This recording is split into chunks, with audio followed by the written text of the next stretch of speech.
وضو سے شکل پاک ہوتی ہے، نماز سے عقل اور قرآن سے نسل۔ جو عبادت اخلاص اور کردار پر اثر انداز نہ ہو سکے وہ مشقت ہے۔ گھر مال و دولت سے نہیں، اخلاق سے آباد ہوتے ہیں۔ قرآن جو قوم کو زندہ کرنے کے لیے آیا تھا، ہم نے اسے مردوں اور قبرستانوں کو سنانے تک محدود کر دیا۔ جب رزق میں کمی واقع ہونے لگے تو کثرت سے اللہ سے استغفار کیا کرو۔ کائنات میں کوئی چیز اتنی شدت سے کسی کا انتظار نہیں کرتی جتنا اللہ اپنے بندے کی توبہ کا کرتا ہے۔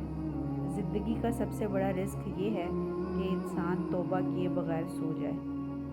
دنیا میں تمہارے لیے سب سے بدترین سزا یہ ہے کہ اللہ تمہاری زبان سے اپنا ذکر روک لے۔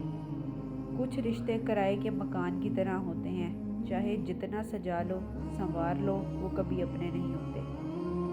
اللہ بہتر کرے گا، یہ وہ الفاظ ہیں جن سے انسان کی آدھی پریشانیاں ختم ہو جاتی ہیں۔ اللہ کی محبت ایک سمندر کی مانند ہے، آپ اس کا آغاز دیکھ سکتے ہیں مگر اختتام نہیں۔ تمام رشتوں میں سب سے کمزور رشتہ تمہارے جسم اور تمہاری روح کا ہے، نہ جانے کب اور کہاں ٹوٹ جائے۔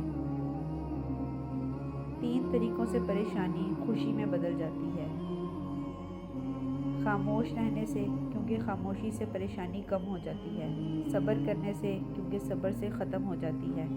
شکر کرنے سے، کیونکہ شکر سے خوشی میں بدل جاتی ہے۔ 5 چیزیں کبھی بیان نہ کرو۔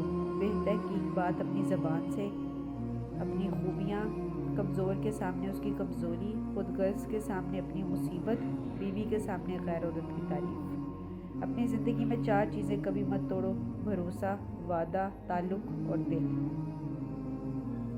حضرت موسیٰ علیہ السلام نے اللہ تعالیٰ سے پوچھا، اے اللہ تیری ناراضگی کی نشانی کیا ہے؟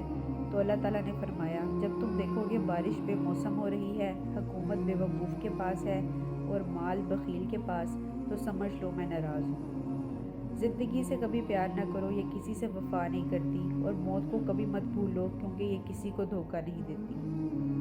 دنیا میں سب سے بڑی طاقت دعا کی ہے، یہ وہ دروازہ ہے جو بند ہونے کے بعد بھی کھل جاتا ہے۔ اگر زندگی میں سکون چاہیے تو لوگوں کی باتوں کو دل پر لینا چھوڑ دو۔ کبھی کبھی دعا صرف الفاظ نہیں ہوتے، دل کی چیخ بھی دعا بن جاتی ہے۔ کبھی کبھی خاموشی بھی جواب ہوتی ہے، سب سے مضبوط اور سب سے دردناک۔ وقت سب کچھ سکھا دیتا ہے، بس دل تھوڑا برداشت کرنے والا ہونا چاہیے۔